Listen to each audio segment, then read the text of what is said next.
चलिए तो बढ़ते हैं अगले क्वेश्चन की तरफ। हो सकता होप कि आपका जो क्वेरी था वो सॉल्व हो गई हो। तो इट्स जय लिखते हैं कि after completing my IT course in college and not attend my placement from college. If I go directly in Japan to study Japanese and the search for the entry level jobs, can I get any? Yes, you can get a job. Of entry course. Level job भी यहाँ पे उल्टा entry level ज्यादा है, क्योंकि इन लोगों को जापानियों को होता है कि यार आप पे एक्सपीरियंस है, तब भी इनको आपको फ्रेशर के तौर पे कंसिडर करना होता है। क्यों? इंडिया का एक्सपीरियंस है ना आपको, जापान का उतना है कि नहीं पता नहीं। एमएनसीज में भी कंसिडर कर सकती है, पर जापानीज टिपिकल कंपनी है उसको तो यह कि आपने कभी जापानी कंपनी में काम ही नहीं किया। उल्टा फ्रेशर के तौर पे और अच्छा है, क्यों? आपका डाउनग्रेड नहीं होगा। अगर आप 30 की 35 की एज में अगर फ्रेशर की नौकरी करोगे, you will feel a downgrade, यार पैसा नहीं दे रहे, कुछ नहीं दे रहे, स्टार्टिंग सैलरी दे रहे हैं करके। वहीं पर आप स्टार्टिंग पे होंगे, नो चेंज, आपके तो यही काम है ना आपका। बट जैपनीज पढ़नी पड़ेगी। Yes, yes, yes, जापानीज सबसे चाहिए। मेन पॉइंट है कि जापानीज जैपनीज पढ़नी पड़ेगी। ऐसा चाहिए। नहीं कि आप वहां से आईटी पढ़ के आए तुरंत आपको कंपनी ने हायर कर लिया। राइट। ऐसा सोच भी मत रखिएगा। राइट। चलो बढ़ते हैं नेक्स्ट। एक यूजर XY7TC4EP1G हद हो गई। इनका क्वेश्चन है, hello Dubey sir, my 12th is completed. I'm doing diploma in ECE engineering.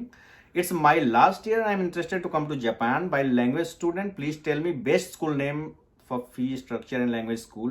Please tell me. Tell me all scope of diploma engineer in Japan. चलिए स्कूल का तो मैं इनको बता दिया है मैंने, एंड आप बता दीजिए डिप्लोमा इंजीनियर इन जापान, इसका क्या स्कोप है? देखिए टेक्निकली आप पे अगर डिग्री नहीं है तो जॉब लेना मुश्किल होता है, बट ये मुश्किल थी 2019 से पहले तक। 2019 के बाद से थोड़ी लीनियंसी आ गई है, डिप्लोमा के बेस पे जॉब लगती है। प्रॉब्लम क्या है कि वो डिप्लोमा कितना अप्रूव्ड है, कई बार कुछ यूनिवर्सिटीज होती है दैट आर नॉट अप्रूव्ड। तो जापान में हम लोग एज अ स्कूल हम लोग क्या करते हैं, हमारा लॉ फर्म्स के साथ पार्टनरशिप होता है, हम उनको डिग्रीज दिखाते हैं, बच्चों की डिप्लोमास दिखाते हैं, they verified legally, proper legal base verify करते हैं, चेक करते हैं, उसके बाद बोलते हैं हाँ इसका लगेगा, इसका नहीं लगेगा। अभी तक तो 90% का हो जाता है। डिप्लोमा जो होते हैं वो आपका शॉर्ट टर्म यूनिवर्सिटी में कैटेगरी तौर पे काउंट होता है, फॉर एग्जांपल पॉलिटेक्निक जो हो गया उसमें होता है। बट अगर आपने किसी थर्ड पार्टी यूनिवर्सिटी से कर रखी है, वो प्राइवेट है, कैसी है, अप्रूव्ड है कि नहीं है, नकली है, कुछ नहीं पता, ग्रे यूनिवर्सिटी का ना, तो इस केस में आपको मैं अगर बोलूं कि लग जाएगा, यस बिल्कुल आ जाए, तो वो झूठ होगा। तो that's a very grey zone. तो पॉजिटिविटी है, यस बिल्कुल है, बट सोली उस केस में 100% लग जाएगी, गारंटी नहीं है। You can challenge it, you can challenge finding a job, but Japan में बेस जो होता है डिग्री मांगते हैं, ये बेस है करके।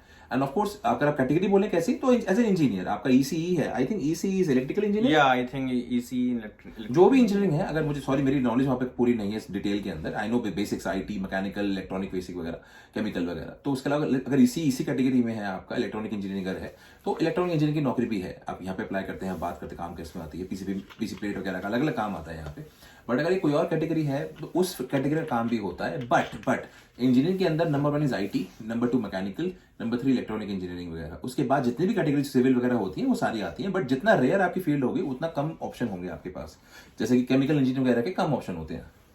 चलिए बहुत शुक्रिया। और दूसरा क्वेश्चन पढ़ते हैं। इसमें एक क्वेश्चन तो है 194086, भाई नाम थोड़ा इजी रखा करो तुम लोग यार। Sir please visa work visa बनाने के लिए फुल प्रोसेस बता दो। देखिए इतना टाइम नहीं कि फुल प्रोसेस, ऑफ कोर्स आप आएंगे यहाँ पढ़ेंगे, उसके बाद जॉब लगेगी तो वर्क वीजा अपने आप मिलेगा, आप अप्लाई करोगे। दूसरा क्वेश्चन इंद्रनील दत्ता का, कि वही एक क्वेश्चन था, कॉमर्स वालों की क्या अपॉर्चुनिटीज है जापान में। तो इसके बहुत सारे आंसर्स हम लोग दे चुके हैं पहले भी, पूरी वीडियो है, आप हमारी वीडियो देखिए, कॉमर्स के ऊपर वीडियो बना रखी है, प्लीज चेक इट आउट। तो यूजर XYZ फिर बोलते हैं कि मैं एनिमे देखना चाहता हूँ, जेएलपीटी किस स्तर तक समझ पाऊंगा और इसका अध्ययन कहाँ से कर सकता हूँ? वाह, देखिए पहली बात तो मुझे अच्छा लगा ये इन्होंने पूरा शुद्ध हिंदी में कमेंट लिखा है यहाँ पे, अभी दुबे जी ने पूरा पढ़ा, एग्जैक्ट यही लिखा है, ध्यान कैसे कर पाऊंगा करके। तो सबसे पहली बात, अगर आपको एनीमे पसंद है, जापान के एनीमे जो कार्टून होते हैं जापान वाले, तो आप उसको N5 पे भी देखना शुरू कर सकते हैं। ठीक है, बात आती है जो आई थिंक आप चाहते हैं कि सबटाइटल के बिना कब देख पाऊंगा, राइट? तो 100% सबटाइटल के बिना N2 तो शुरू हो जाएगा। N2 लेवल से आप ऐसे पॉइंट पा जाएंगे जब आप सुनने के बाद 100% ग्रास्प ना भी कर पाए, 70% से आप 100% मीनिंग समझ जाएंगे, थोड़ा आप उसके कंटेक्स्ट को समझ जाएंगे। 70% समझ आ रहा है सुनने के बाद, 100% नहीं आ रहा, there is some specialised words, lingo वगैरह कुछ है, मुश्किल हो रही है, पर 100% आप कैच कर जाएंगे। तो स्टार्टिंग फ्रॉम N2 ऐसा होने लग जाएगा। N3 से आपका कैसा होगा, you will start catching different patterns, यार ये पढ़ रखा है मैंने, अरे नाकिरेबा नारी मस्त है, नहीं तो मस्ट वाला पैटर्न है यार, अरे ओ हाय गोजाइमास, अरे मुझे पता है यार, ये ऐसे वर्ड्स आपका N3 शुरू हो जाएंगे। N5 पे आपका होगा कि जो बहुत बहुत बहुत फेमस वर्ड्स हैं, बहुत आपके जैसे कि बाका जो आपका स्टूपिड के लिए बोलती है करके वर्ड जो है ना करके, तो ये सारे आपको होंगे। जैसे बंदे कई बार कॉपी करते हैं, वो नाना सुनो ताइजाई आपका 7 डेडली सिंस बोलते हैं, साते साते साते करके लोग बोलते हैं। एनीमे काफी देखते हैं, काफी फैन एनीमे और मांगा के, तो आप लोग इनसे एनीमे वगैरह का सवाल पूछ सकते हैं कोई भी मुझसे। तो वो आपका N2 लेवल से आप मान के चलिए, नहीं तो आप फैन है एंजॉय करें, N5 से भी देखें, कोई प्रॉब्लम नहीं है। मैं देखने आ रहा था यार, 6 साल की उम्र से देख रहा हूँ, चलेगा। ठीक है। नेक्स्ट, हेलो दुबे जापान, ये पूछते हैं क्या है इनका, DS दावत कुछ करके, आवत दावत, अब क्या पढ़ूं मैं इसको। ओके, क्वेश्चन देखते हैं। अगर हमने JLPT N5 या कौन सी भी लेवल का एग्जाम नहीं दिया हो और हमें पहले से जापानीज भाषा आती हो, तो क्या हम कंपनी में जॉब एप्लीकेशन डाल सकते हैं? उसका ये क्या रोल है है सिंबल? User GN3FT4LN5S। हाँ, तो देखिए, अगर क्वेश्चन है जॉब एप्लीकेशन डालने का तो डालने को डालो यार। मैं चाइनीज की जॉब पे भी डाल सकता हूँ, रशियन की जॉब पे भी डाल सकता हूँ। क्वेश्चन है कि आपको लेंगे कि नहीं लेंगे। अच्छा, लेट्स इमेजिन आपकी खुद की कंपनी है, ठीक है, आप कंपनी ओनर हो और आपकी कंपनी एक बंदा के बोलता है, सर मैं 25 साल का हूं, मैंने डिग्री की नॉलेज मेरे पास है, डिग्री नहीं है मेरे पास, नॉलेज है मेरे पास, मुझे आता है काम, ठीक है, क्या आप उसको अपने इंपॉर्टेंट काम दोगे? एक पल पर क्या पता आप में से कुछ लोगों हम चांस दे देंगे, बट अगर आपके पास एक और कैंडिडेट है इस पर डिग्री है, आप क्या उसको चांस पहले नहीं दोगे? सोचो और फिर हमें बताना। अच्छा ठीक है। एक है ओनिक्स Z4791, अजीब अजीब नाम वाले आ रहे हैं कमेंट यार। 12 पास में जॉब के लिए कौन सा फील्ड है? कोई नहीं, आई थिंक 12 पास में जॉब के लिए, ओके, देखो, सबसे पहली बात, अगर आपको पैसा कमाना है, कोई भी सोर्स है, आप चाहो तो स्विगी जोमेटो से पैसा कमा सकते हो, झूठ की बात नहीं है, कमाने वाला मेहनत करेगा तो कर लेता है। क्वेश्चन आता है कि कौन सा फ्यूचर सेफ आपके लिए है आगे चल के जॉब के लिए करें तो। आज के जमाने में AI और IT का जमाना है, आपका जितनी इसकी नॉलेज आपको होगी उतनी ज्यादा आपका फ्यूचर सेफ रहेगा। कोरोना के अंदर भी बहुत हुआ, जिनके पास IT की नॉलेज थी वो घर से वर्क फ्रॉम होम कर पा रहे थे, जिनके पास ऑन द स्पॉट जाने की थी, कई ने नौकरी भी खो दी अपनी। ऑफ कोर्स है, एक्सेप्शन केस भी हैं, बट जनरल आपको बताया तो अगर 12वीं के बाद आपको अगर टेक्निकल की पढ़ाई करने का मौका मिलता है तो मैं बिल्कुल बोलूंगा करिएगा, आपके बहुत काम आएगी। अच्छा, कुलदीप पूछते हैं, भैया मैं जापान आ गया हूँ, क्योतो में हूँ, किसी दिन मिलने का प्लान बना लो, फिर मिलके पूछते हैं क्वेश्चन। यार ये ना, मैं मिलना चाहता हूँ कईयों से, मैं मिला हूँ, एक दो से मिला हूँ मैं करके, जो मुझसे कांटेक्ट करें, आइए मिलिए। उल्टा हम चाहते हैं ऐसे लोगों से मिलना जो पूरा एक फैन से लेके they have on a spot of living their dream. मिलिए यार, वेलकम, आइए, ओसाका में रहते हैं हम लोग, आइएगा यहाँ पे, नाम्बा में मिलते हैं यहाँ पे। अच्छा, ये रियो फ्लिक्स का क्वेश्चन है कि जापान आना हो तो मेनली इमिग्रेशन वगैरह पे या फिर कभी कहीं भी क्या क्या दिक्कतें आती हैं, प्लीज जरूर बताइएगा। मैं इंस्टाग्राम वाला अच्छा राज पुरोहित राहुल हूँ, आई थिंक आपको याद होगा। Shout out Raj Purohit Rahul. तो ये दिक्कतें तो अभी सारी एक्सप्लेन कर दी हमने, क्या क्या दिक्कतें रफली बताता हूँ फटाफट एक बार करके, इतने आप अगला क्वेश्चन देखिए। देख लो। आपका स्पॉन्सर का इशू आ सकता है, आपके पेरेंट्स के डॉक्यूमेंट में नाम का मैचिंग का इशू आ सकता है, आपके खुद के पासपोर्ट के अंदर जो करेक्ट इन्फॉर्मेशन होना हो उसका इशू आ सकता है, it should match with all other documents, नहीं होगा तो उसको आप एफिडेविट वगैरह बनाना पड़ेगा आपका, हो सकता है। आपका इसके अलावा जापानी सर्टिफिकेशन का इशू आ सकता है, जापानी सर्टिफिकेट आपके पास है कि नहीं है उसका इशू आ सकता है। एंड एक और था जो मुझे याद नहीं आ रहा, क्यों नहीं आ रहा, क्या था स्पॉन्सर का हो गया, उसका हो गया, या फैमिली कॉन्स्टिट्यूशन एंड ITR की अगर बात करें तो इनकम टैक्स रिटर्न्स की, तो इनकम प्रूफ अगर आपके पास ऑफिशियल ITR वगैरह है तो बहुत अच्छा है। तो अगर आप 1 साल बाद 2 साल बाद सोच रहे हैं करने की और आप अभी ITR नहीं भरते, अगर आप CA को बोलेंगे तो आपको पास 2 साल का ITR तक भी करा सकता है। बात करेगा, पूछेगा, डॉक्यूमेंट अरेंज कीजिएगा। Thank you. अच्छा, एक लड़के ने पूछा है, धर्मवीर साकरे समथिंग, साकरे नाम है उनका, साकरे। तो उन्होंने पूछा, sir can you please explain how 28 hours per week are calculated? It is from Monday to Sunday और 1 to 7 डे और मंथली और yearly? From any day to any day. आप अगर मंडे से गिनना शुरू करेंगे तो संडे, एक हफ्ता आपका उनका कुछ स्टार्टिंग डे नहीं होता, आप जहां से भी काउंट करेंगे 7 दिन, उसके बाद से 7 दिन चेक करेंगे। अगर वेंसडे से कर रहे हैं तो ट्यूसडे तक, थर्सडे से कर रहे हैं तो वेंसडे तक, संडे से कर रहे हैं तो आपका सैटरडे तक। ये पूरा कहीं ज्वाइन किया, आई थिंक वहां से कैलकुलेट करते हैं। ज्वाइन तो है आपकी, ये सॉफ्टवेयर ज्वाइन डेट का है, बट आपका जो हफ्ता 7 दिन का होगा, पिछले 7 दिन में आपको क्रॉस होना चाहिए। कई बंदे क्या चालाकी करते हैं, बहुत कॉमन एग्जांपल देता हूं, मंडे, ट्यूसडे, वेंसडे, थर्सडे, 4 दिन 7-7 घंटे कर लिए, उन्होंने कहा 28 घंटे पूरे हमारा हो गया। उसके बाद दे आर लाइक प्लानिंग देखिए उनके दिमाग में, वो कह रहे हैं संडे को हमारे घंटे पूरे हो जाएंगे। उसके बाद आफ्टर 7 दिन उन्होंने, आफ्टर 7 दिन ना, अगले में ट्यूसडे, वेंसडे, थर्सडे, फ्राइडे, इन दिन फिर 7 दिन कर लिया। अब उनको दिमाग में क्या लगा, पिछले हफ्ते 4 दिन किया था, इस हफ्ते 4 दिन किया।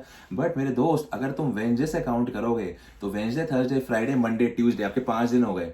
आपका घंटे क्रॉस हो गया था इसके ऊपर, तो ये बहुत रहता है, बारीक Problematic पॉइंट आ रहता जाएगी है। फिर। हाँ, अच्छा, दूसरे क्वेश्चन चलते हैं। मूवी सड्डा समथिंग करके एक क्वेश्चन पूछ रहे हैं, can we depend on part time salary to pay university fee और एंड मेंटेनेंस? ओके, जो यूनिवर्सिटी पढ़ते हैं बच्चे जापान में, उनको भी पता होगा, जो इंडिया में पढ़ रहे हैं उनको भी पता होगा, सुबह से लेकर शाम हो जाती है। सुबह से लेकर शाम तक अगर आप लेक्चर्स अटेंड करके सब कुछ कर रहे हो, फिर रिपोर्ट राइटिंग करोगे, होमवर्क वगैरह करोगे, करते करते आपको 7-8 बज जाएंगे। उसके बाद अगर आप पार्ट टाइम के लिए जाओगे तो भाई अगले दिन के लिए सोगे कब, काम करोगे करके, एंड आपको मुश्किल से 2-3 घंटे 4 घंटे मिल पाएंगे हार्डली। उसमें आपको कभी बार रिपोर्ट राइटिंग करनी है, टेस्ट की तैयारी करनी है, बहुत कुछ करना होता है। तो पार्ट टाइम से खुद को 100% यूनिवर्सिटी सर्चिंग करना बहुत मुश्किल हो जाता है। Language school, yes it is still possible, 4 घंटे क्लास होती है, क्योंकि लैंग्वेज स्कूल हो सकता है, मुश्किल से वोकेशनल स्कूल हो सकता है, पर university near to impossible unless and until you have scholarship होगी तो कुछ भी हो सकता है। अच्छा, स्कॉलरशिप क्या यूनिवर्सिटी में सबको मिल जाती है, उसे कुछ नहीं, क्राइटेरियाज होते हैं चलो जो उस पे यूनिवर्सिटी बाद से में होता बात है। करेंगे। ये अलग कंटेंट है, ये दुबे जी ने मुझे बताया था, फिर कभी बनाएंगे, आपको फिर बताएंगे, थोड़ा सस्पेंस क्रिएट करते हैं। अच्छा, पेंट सैली लिखते हैं कि I am computer engineer for 5 years experience in India, how to get job in Japan, what are requirements, is working Japanese, is knowing Japanese necessary, if yes till which level, also I have couple of tattoos, so can they effect getting job in Japan? So okay, उल्टा चलते हैं, tattoos पे depend करता है। Visible अगर हो, for example हाथों पे, पाम पे, यहाँ पे हो, चेहरे पे हो करके, तो उसमें इमेज खराब होने के चांस भी रहते हैं यार। फॉर एग्जांपल अगर आप हो, आपके पड़ोस में कोई चेहरे पे टैटू वाला बंदा आ गया, क्या आपको सेफ लगेगा? मैं कुछ किसी को जज नहीं कर रहा, ओपनली बता रहा हूँ, स्टीरियोटाइप पे कंसिडर करते हैं, let's say I am stereotypical, तो हल्का सा मन में रहेगा। बेशक आप बात करोगे, अच्छा बंदा है, बढ़िया रहेगा, but what is the first impression यार? कुछ एंड जापान की मुझे लगता है कि जो कल्चरल वो है, उसमें टैटूज जो है, पहले के याकुजा लोग बनाते थे, माफिया लोग, क्रिमिनल्स जो थे, उनके पूरे शरीर पे टैटू होता था। right. तो ये लोग उसको बड़ा बुरा मानते हैं कहीं कहीं पे, जैसे कई ऑनसेन वगैरह होते हैं, उसमें घुसना मना होता है, हॉट वाटर जो होते हैं। हाँ, एंड अरुबाई तो जो पब्लिक डीलिंग वाली होती है उसमें भी नहीं होता। तो देखिए क्या होता है, अगर विजिबल नहीं है तो किसको पता है, क्या पता है, छुपा के अपना टी शर्ट के अंदर, शर्ट के अंदर रखो यार, कोई टेंशन नहीं है। दूसरी बात, अगला क्वेश्चन क्या था इनका, इंजीनियरिंग का, राइट? तो कि इंजीनियर में कौन से इंजीनियर में लिखा नहीं है, अगर आईटी इंजीनियर वगैरह है, कंप्यूटर इंजीनियर, राइट? तो depending on your knowledge, depending आप किस कंपनी अप्लाई कर रहे हैं, इंग्लिश बेस भी मिल जाती है। राकुतेन के बारे में सुना होगा, फुल इंग्लिश है। कई एमएनसीज भी होती है जापानीज उतनी नहीं भी रिक्वायर करती, तो depending on that may be you able to find a job. But Japan में अगर लंबा रहना है, जापानी आना बहुत अच्छा रहता है। आप सेम जॉब जिंदगी करोगे नहीं, कभी जॉब चेंज करने का हुआ, कभी इंटरव्यू देने का हुआ, तो जापानी काम आती है मेरे दोस्त, जापानी कराती होगी तो आपके ऑप्शन और बढ़ जाएंगे। हाँ, अदरवाइज फिर सफर करना पड़ेगा जॉब छोड़ने के बाद। एंड है कि किस लेवल तक, ये तो हो गया जापानीज, एंड N3+ कम से कम हो आपके पास। बस इनका क्वेश्चन तो हो गया आई थिंक। अच्छा, एक है एनिमे ब्लेडर, इनका है, bro I have question, Japan में रूम रेंट लेने पर रेंट के पहले डिपॉजिट देना जरूरी होता है क्या? डिपेंड करता है जगह टू जगह के हिसाब से, कुछ जगह आपसे डिपॉजिट लेती हैं, कुछ नहीं लेती। कुछ जगह ऐसी होती हैं जो अलग अलग नाम से डिपॉजिट लेती हैं, चाबी का पैसा दो, ग्रेच्युटी मनी का पैसा दो, आप आए हो नए नए, सफाई का पैसा दो, इसका पैसा दो, उसका पैसा दो, ऐसे भी होती हैं। तो देने के टाइम पे टोक्यो में तो मेरे दोस्तों ने 3-4 लाख भी दिया है, 3-4 लाख। आपने कितना दिया था? हमने कितना दिया था? हमने 1.25 लाख दिया था। मम्मी देख मत लेना वीडियो, मम्मी मैं आपको बता रहा हूँ, मैंने आपको कुछ और करके गुस्सा मत करना, पुरानी बात है। मैंने खुद अपने का लगभग 1.80 मेरी माता जी अगर देखेंगी यहाँ पे तो बोलेंगी, बेटा हमें कुछ बताते हो, असली में कुछ और करते हो।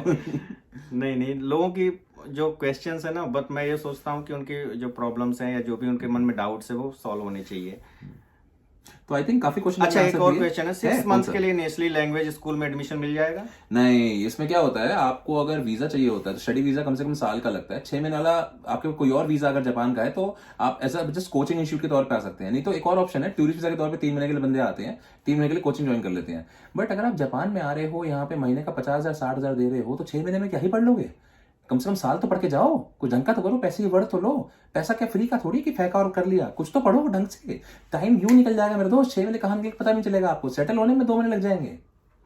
सुनील भाटिया पूछते हैं कि जापान में जो कार डिस्पैच का काम होता है उसमें कितनी सैलरी होती है? मुझे ऑफर मिला है। मेरे दोस्त, ये पर्टिकुलर फील्ड है कार डिस्पैच की। आपका देखो, इतना बताता हूँ, लीगली जापान के अंदर जो लीगल है कम से कम आपके हाथ में 1,60,000 आना चाहिए, जापान के लेबर लॉ कहते हैं। अगर उससे कम आपके हाथ में आ रहा है, 1,60,000 से कम आ रहा है, तो वो थोड़ा ठीक नहीं है, ध्यान रखना उस चीज का। एंड जो अच्छी सैलरी, स्टार्टिंग सैलरी जो होती है, अच्छी मीनिंग स्टार्टिंग सैलरी जो है, depending on the area, Osaka में है तो लगभग आपकी इन हैंड 1,80,000 1,90,000 बेसिक सैलरी होती है स्टार्टिंग से। इंडिया में 20,000 होती है ना उसकी। और टोक्यो में अगर बात करें तो वहां पे कम से कम, वहां पे भी इतने कमाने वाले हैं, बट क्योंकि टोक्यो महंगा है ना, तो उस चक्कर में 2,10,000 तक कम से कम मिनिमम इतना हो, नहीं तो जीना मुहिम हो जाएगा, जीना मुश्किल हो जाता है। अच्छा, how much cost for Japan student visa? मुझे लगता है कई लोगों के मन में डाउट है कि वीजा लेने के लिए भी आपको अलग से पैसा देना पड़ता है, आई थिंक इस तरीके से। अप्लाई करने के टाइम पे होगा 3-4 हजार रुपए का, 4,000 लेता है वो सस्ता लेने वहाँ के पे, लिए। बहुत सस्ता है, इतना कुछ नहीं है। Part time visa, part time से पैसा घर सेंड कर सकते हैं? बिल्कुल भी नहीं भाई, स्टूडेंट हो, पढ़ने आए हो, इलीगल है, नहीं करना। जो लोग आपको बता रहे हैं जैसा कर रहे हैं वो रूल नहीं बोल रहे हैं। मैं ऑफिशियली स्कूल में काम करता हूं, मैं इसलिए आपको ऑफिशियली नहीं बोल सकता।